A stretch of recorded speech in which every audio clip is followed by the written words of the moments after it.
Rusty McGibbon with Executive Director of the ACHA, Craig Barnett. Craig, you're probably the busiest guy here, so thanks for taking some time out for us this morning. Two national champions have already been crowned as we're kind of midweek, and we have the Men's 2 trophy behind us. For those unfamiliar at home, just talk a bit about the process of how a team getting into the ACHA and then getting here to this national tournament. Sure, but first let me clarify, I'm not the busiest guy here. Our staff is incredible, and I've been planning this for quite a while. Our commissioners, our hockey ops staff, our facility people here, they've just done a knockout job. So it's been an awesome experience. There's a lot of excitement in here. All being under one roof.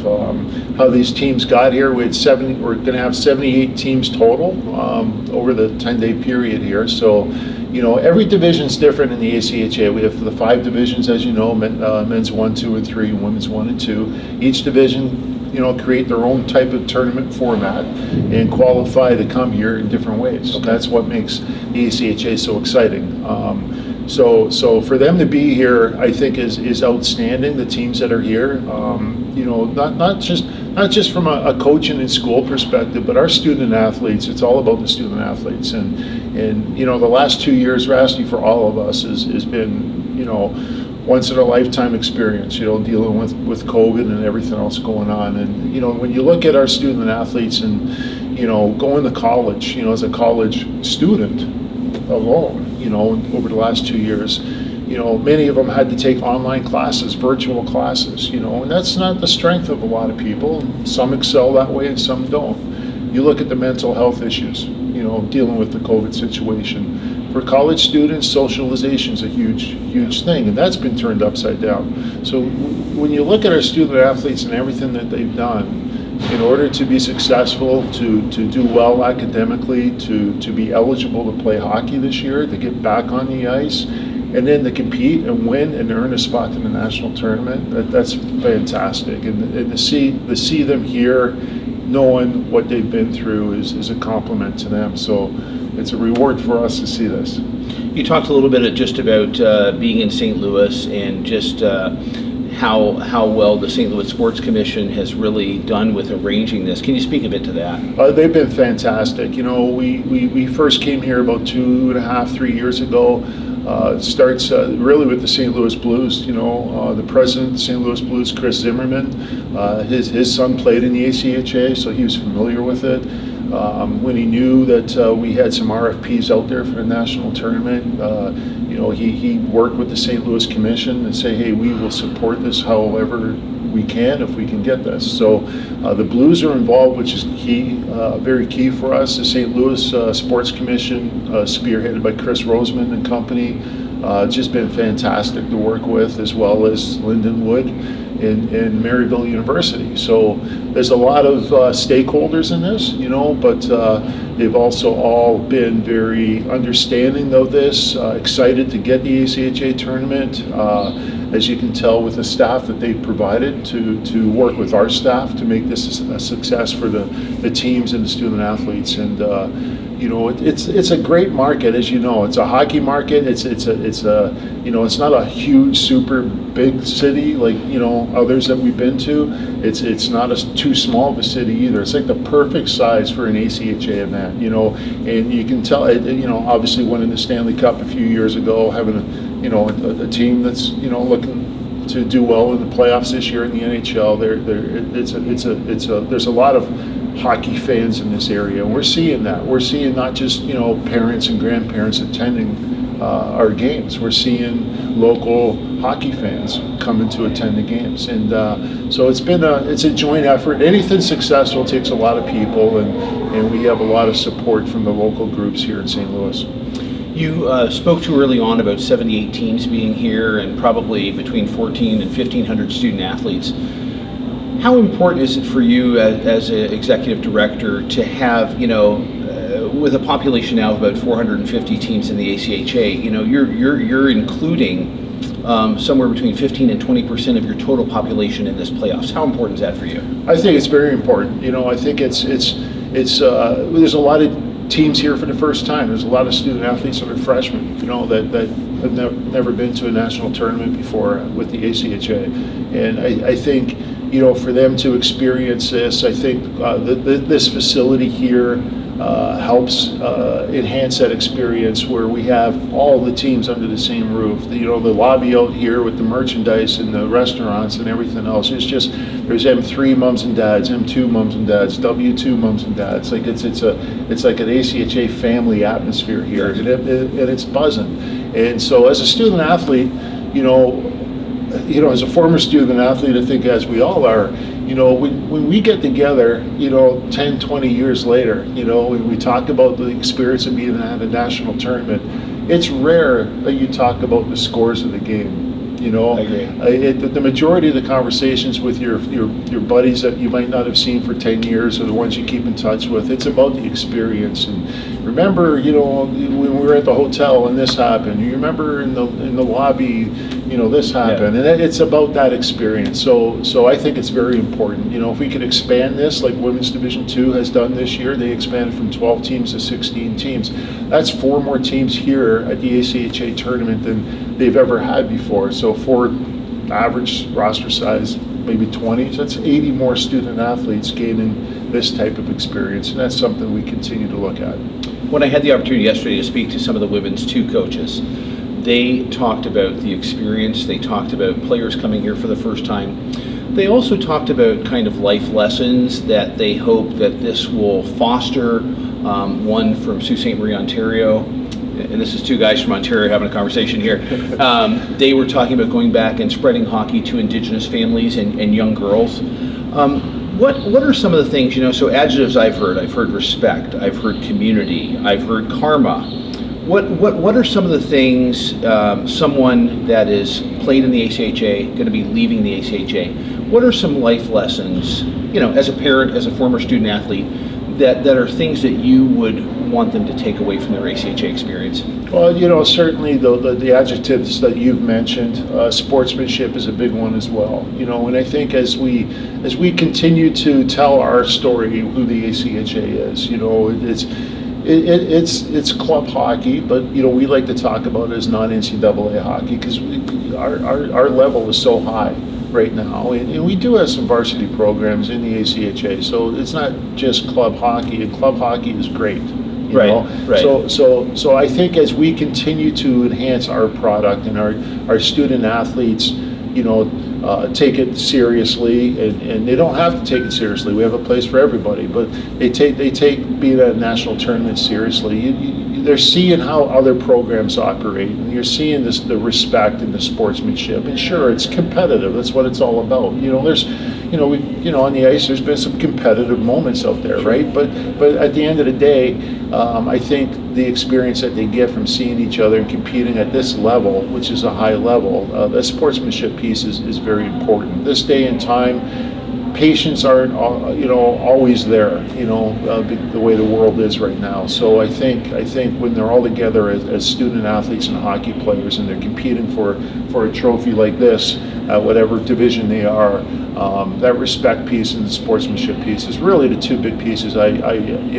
Makes you feel good when you see that happen. I was watching the game last night out here, and great battle, and 2 guys were in the corner just really going at it. The one guy might have thrown the other guy down, the other guy got back, and they went at it, and at the end of the whistle they kind of tapped each other on the shin pads. So you see those examples. You see the examples when they're off the ice in the lobby area, shaking hands with somebody on the other team because they might have played with them 3-4 years ago, hugging on the ice after the game.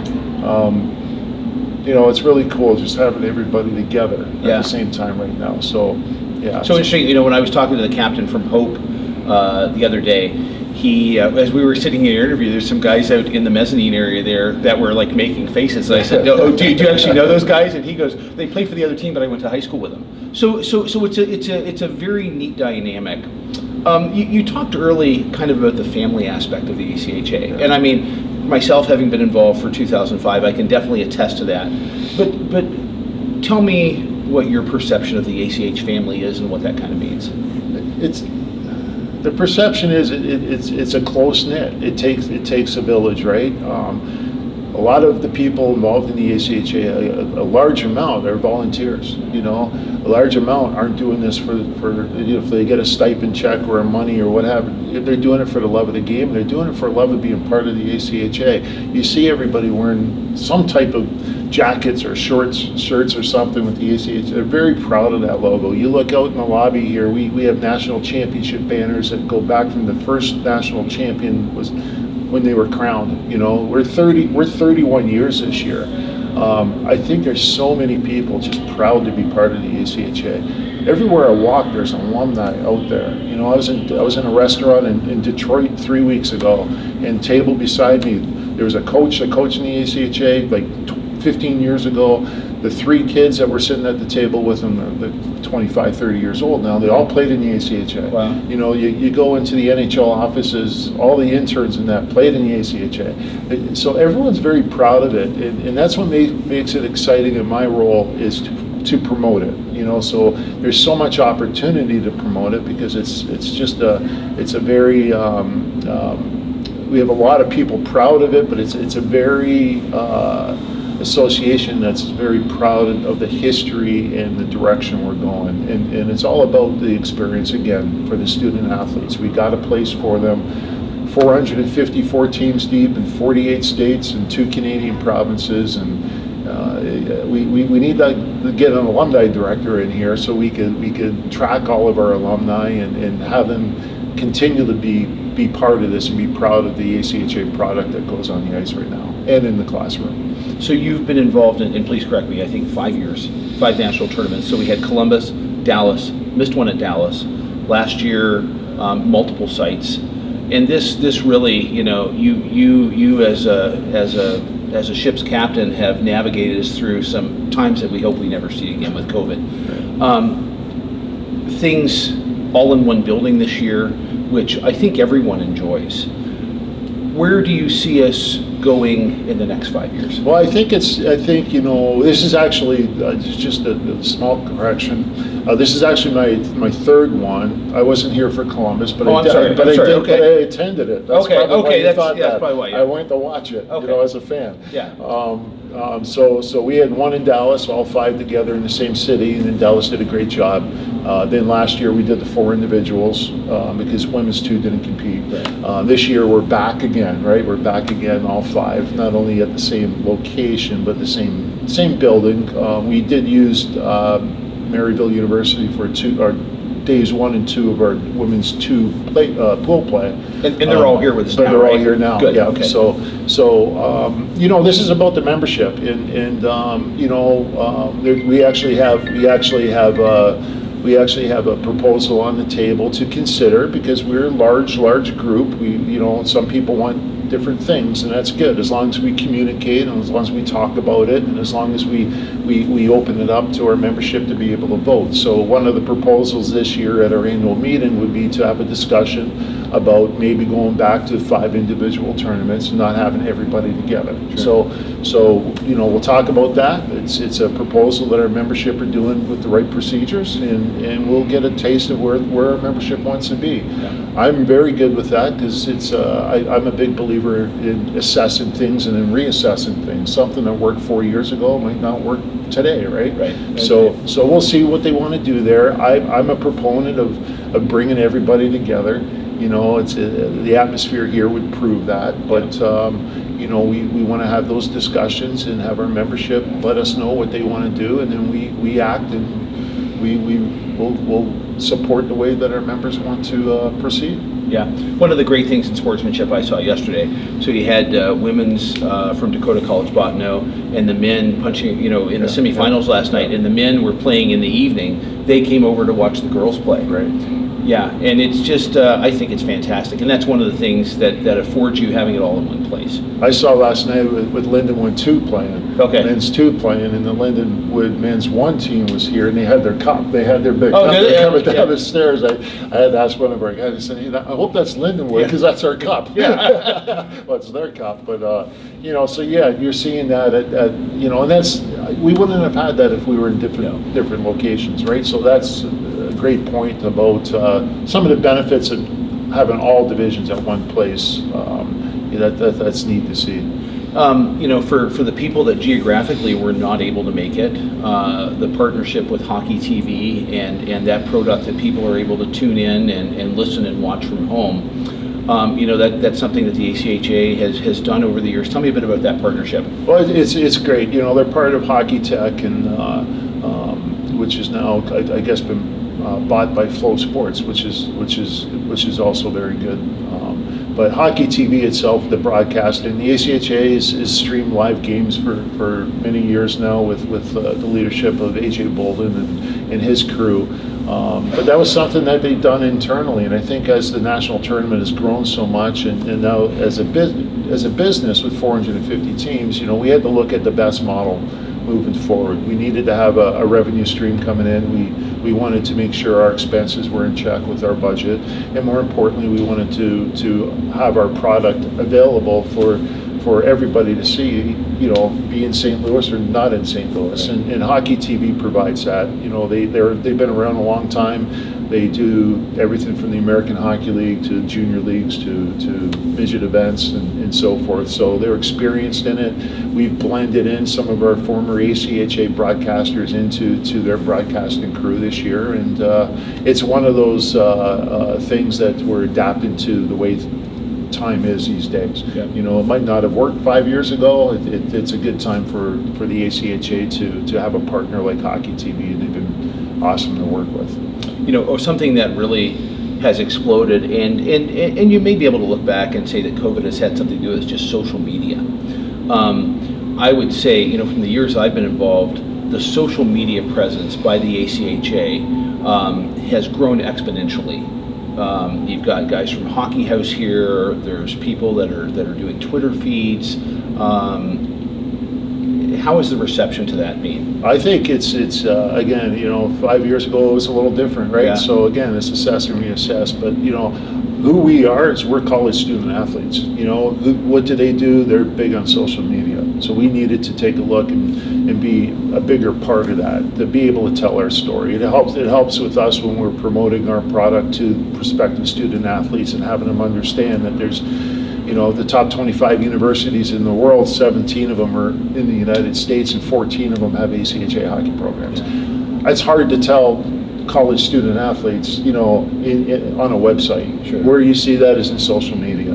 So having the Hockey House guys here all week has been tremendous. What they do in the market that they capture to help tell our story. Our commissioners are very active in social media, making sure that they're tweeting out the scores and tweeting out any information out there, ultimately directed toward prospective student athletes and their fans, family, and friends back home. So it's going to continue moving that way, and we'll continue to assess in that and making sure that we're trying to keep up with the times here and reaching out to the right people. Well, Craig, thanks so much for your time. You've thrown a 70-18 party that has just been a lot of fun, and I know from the people I've talked to, they've thoroughly enjoyed it. So thanks so much for your time this morning. Thanks for all the information. And Craig Barnett, Executive Director of the ACHA.